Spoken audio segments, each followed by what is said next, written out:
Back up. Back up. I'm gonna come at you. Hurry. Back up. Back up. Back up. Stop.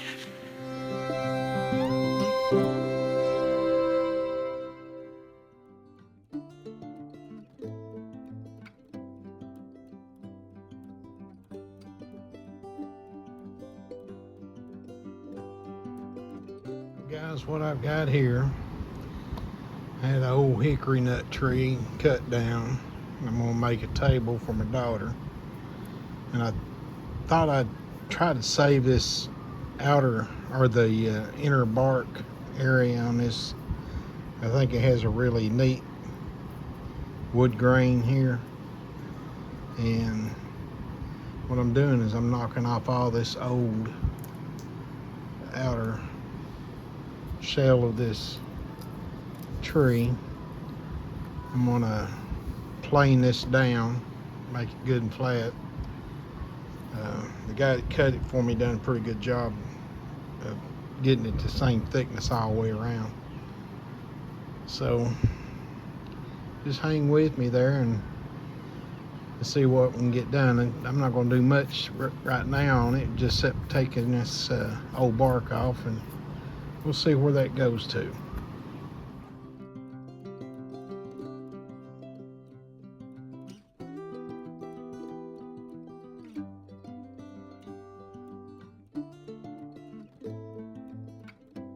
Guys, I'm going to leave it there for right now. I got one spot right here I didn't realize I had where the guy with the chainsaw went too deep on the side, and I might be able to work around that, but I got most of it knocked off. I'm going to go to the old Harbor Freight and get me some wire brushes and take this down. I took a wire brush earlier to, let's see, this spot right here.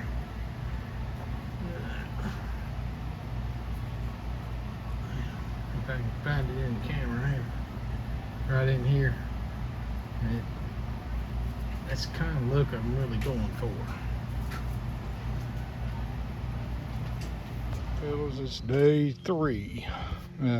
Yesterday, for some reason, my camera didn't work. I took a wire brush to all this, got it down pretty smooth, and I still want to see if I can't sand some of this down, but right now I'm kind of happy with it.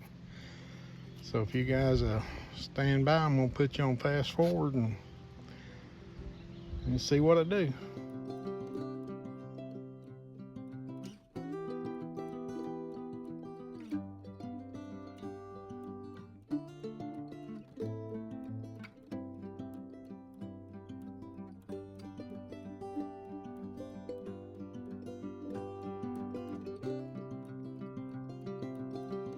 Well, I've been going at it for the last 20 minutes on this palm sander.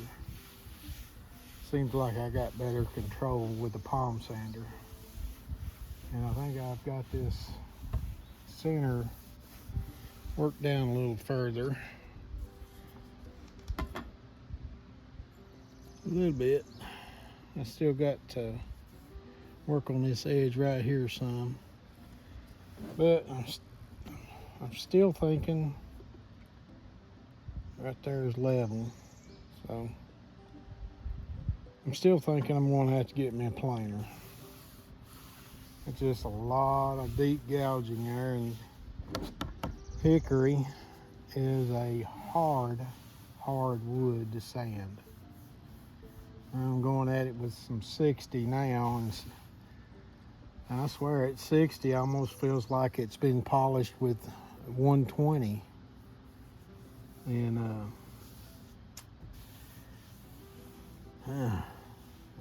you can really tell when you got the rough spots, like right in here, right in there. But right here, it's slick as a baby's butt. Anyway, I'm gonna knock it off some more. I don't have a planer, and Maybe the more I knock off with this, the less I'll have to plane off. Let's see how it goes. I just want to get this hump out of the way. Okay. That old Black & Decker palm sander is flat wore out. Went and got my DeWalt one. And the batteries didn't last too long on those grinders. No, what is that? Milwaukee grinder, I think. Anyway, that has knocked a lot of that roughness down. I'm gonna see just how well she's set. She's still about 1/8 of an inch high right here. So we'll be working on that. Been working out some of these old burn spots I put on it. And right now it's time for my refreshment. I know it's hideous looking right now. Look away, I'm hideous. By the way, guys, I'm not sponsored by anybody. So, get what you get. I'm a rookie at everything except for shooting.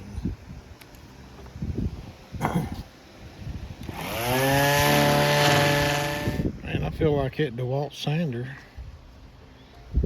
has put the hurting on this thing a lot more than anything else I've used. Get a little high. But we ain't going for perfection on this. We want a rustic look.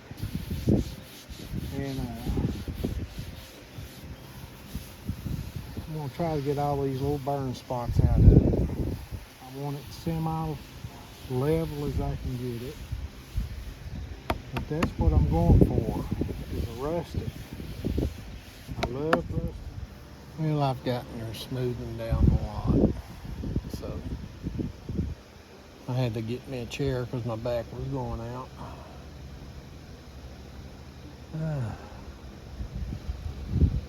Hickory.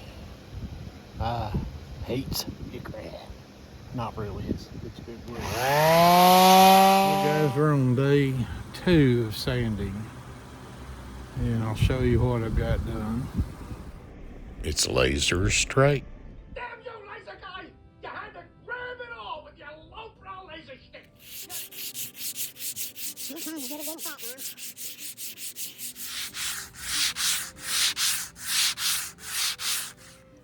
Anyway, you got the idea. It's shocking, I know. You don't want to see me do a bunch of sanding.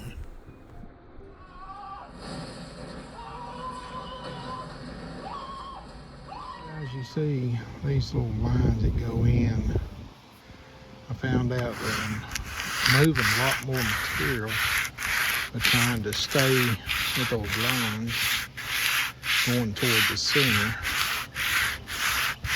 instead of going in the X pattern. And seems like it's smoothing out a lot quicker. Man, these gouges were deep. They were at least, 3/8 of an inch. I got them down to about 1/8 of an inch now, I guess. But I'm trying to get her. Okay guys, this is the other side. I've took it down. As you can see, she's pretty level. It had a lot of uneven cuts, just like the other side did. I'm not gonna worry about this side being as smooth and perfect as the other side I got. You see I'm a little bit high on this corner right here. I'm gonna have to start working this side, but I don't think I'm gonna do too much more. You know, the legs I bought for it, I'm still about 1/4 inch or so I bought legs for it to have adjustable feet, and I'm gonna go ahead and stain it, and I'm not gonna worry with doing much more on this. And I know it put y'all through a lot of sanding and stuff, and I'm not gonna show any more of it. But I'm gonna do a little bit more on this end over here and try to get her down a little bit more. And like I said, it's a rustic look. It's what I'm looking for, and my daughter likes it, and that's all that matters. It's not perfect. And I told her, I said, nobody's perfect, and it should remind you of what life is. It's not perfect. So we're gonna go with that, and do just a little bit more sanding. Now I'll stain it and show you what I'm doing. Okay, I don't know if I showed you, but this is what I'm going to put on it, and I'm going to use a rag and just daub it on there and try to get it all one good color. Well, fellas, I got these nice table legs here from the good old boys over there at the People's Republic of China. Here's the directions they send. Pictures. Nothing's labeled. And I have labels, let's see, right here, C4, D4, but nothing else in this package on the back side. Blowing. Anyway, that's the directions you get. So I guess if you're good enough to read pictures, you can put one of these together. I'm attempting this, so I'm gonna put you on fast forward and see what we got here.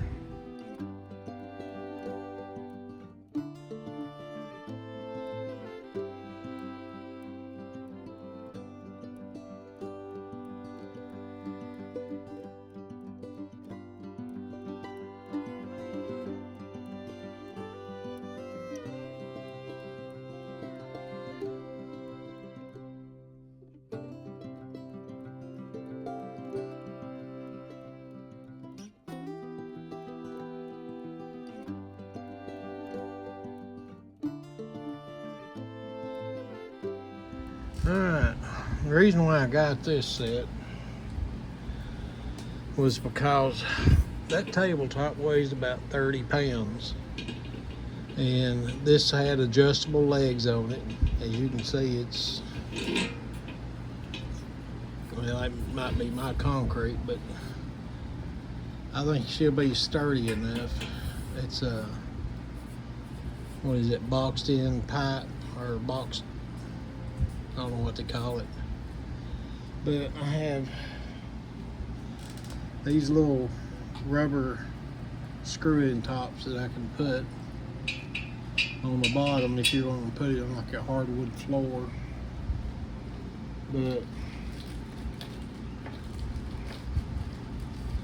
I have opted to use these.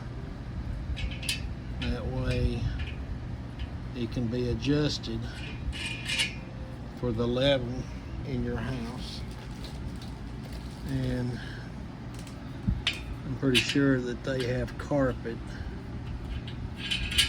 And oh, you know what, I bet you those suction cups are for the other side, for the top. I bet that's what that's for.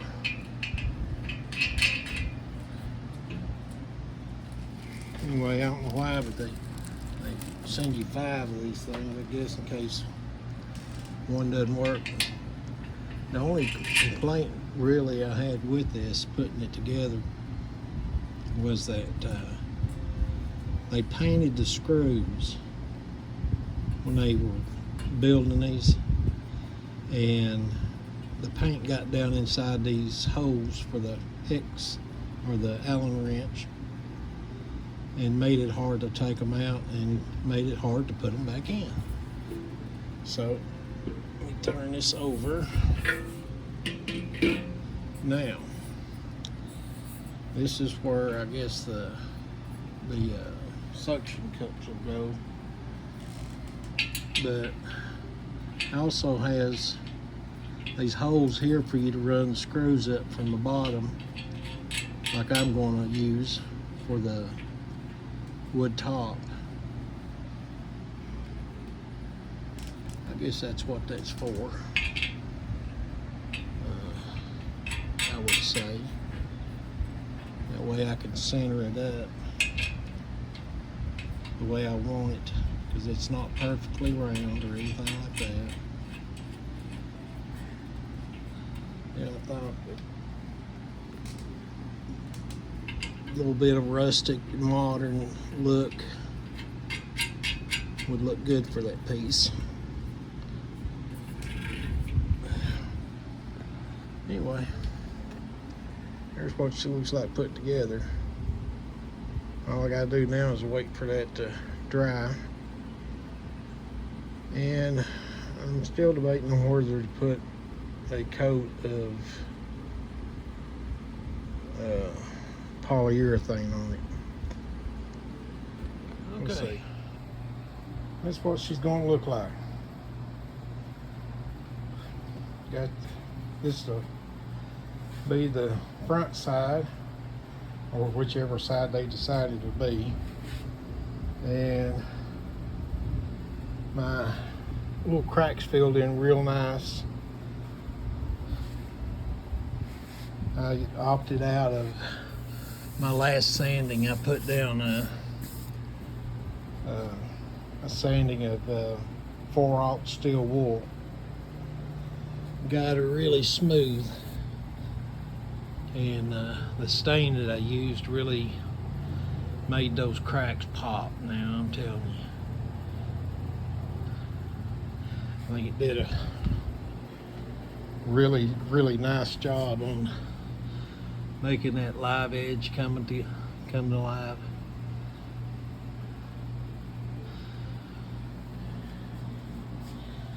Anyway, I think my daughter will like it.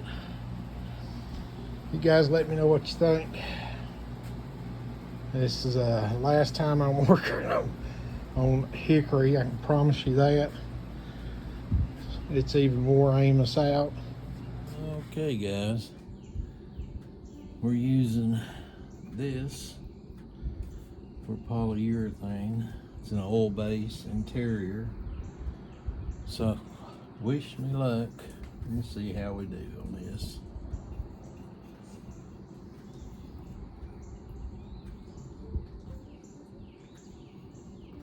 Of course, I want to do the sides of it first.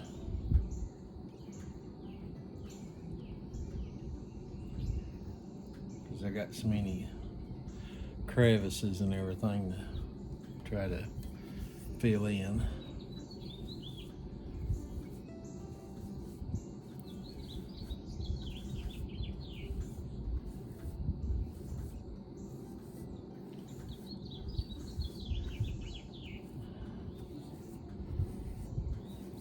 And after this, after I put the first coating of this on, I'm gonna take my little torch and run it around it, make sure I don't have any unpopped bubbles.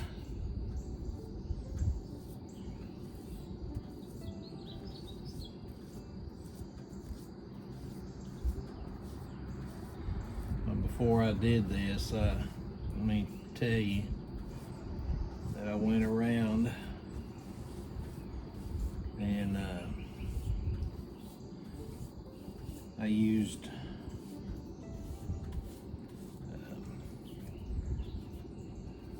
that glass cleaner that you can buy at Walmart. It's really good about removing dirt and oil. So hopefully I don't get any fish eyes.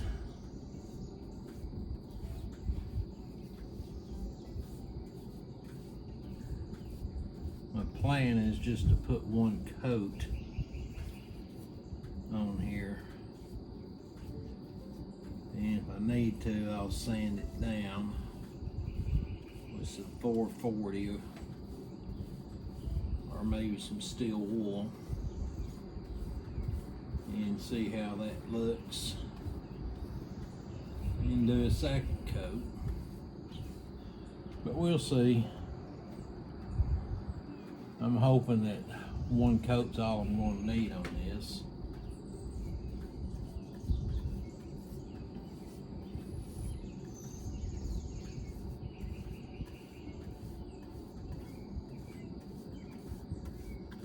I know this is about as exciting as watching paint dry. So I guess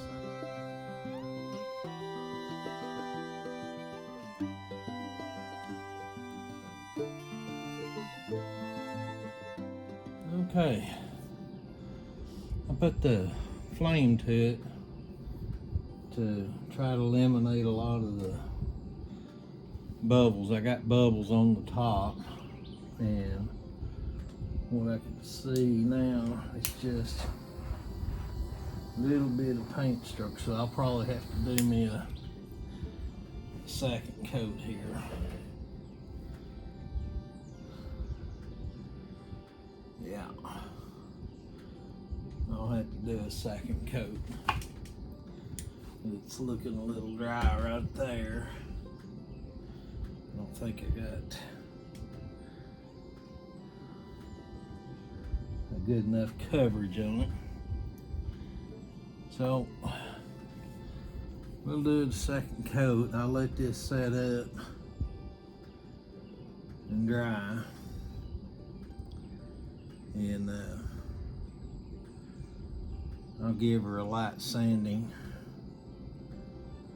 with some okay guys, I've had her sitting out here in the sun for the last 2.5 hours, fan blowing on it, keeping the flies and the bugs from getting on it, and she's dried. And just got through doing a light sanding with the 400. I'm gonna go ahead and put one more coat on it all the way around, and on the top this time I'm going to use a foam brush. I'm still going to use the bristle brush for the sides.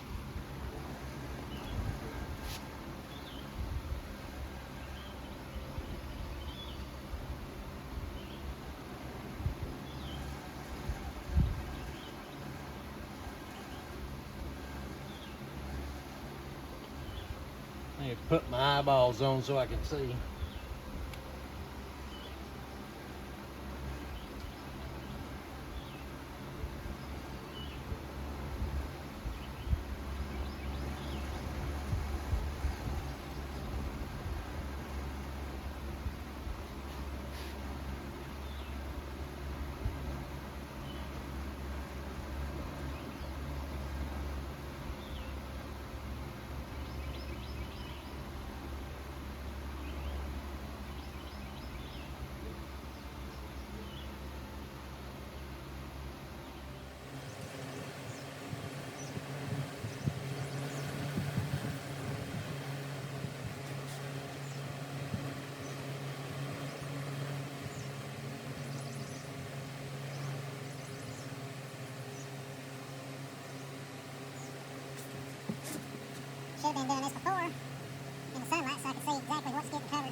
Well, fellas, no, she's not perfect. But like I said, I'm not going for perfection on this, and I think she's done a pretty good job. I'm gonna let that settle. I'm hoping that the heat will cause some of those high spots in the paint to flow out.